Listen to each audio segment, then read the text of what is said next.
Kailan at bakit ginagamit ang simple fertilizer at compound fertilizer? Ang simple fertilizer ay tinatawag na simple dahil ito ay naglalaman lamang ng isang nutrisyon o elemento. Halimbawa, ang urea ay may isang elemento lang gaya ng nitrogen. Ginagamit natin ang ganitong uri ng pataba kapag may partikular na kakulangan ang pananim sa isang nutrisyon. Halimbawa, kung mababa ang nitrogen sa lupa, makatutulong ang simpleng pataba tulad ng urea para agad at epektibong maitama ang kakulangan na iyon. Samantala, ang compound fertilizer ay naglalaman ng higit sa isang mahalagang nutrisyon para sa halaman, gaya ng nitrogen, phosphorus at potassium.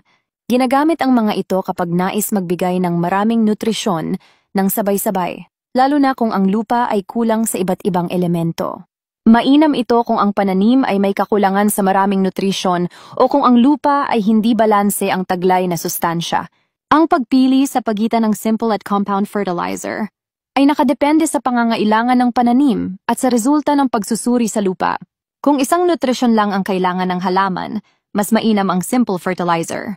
Ngunit kung kailangang magbigay ng kumpletong sustansya, mas bagay ang compound fertilizer.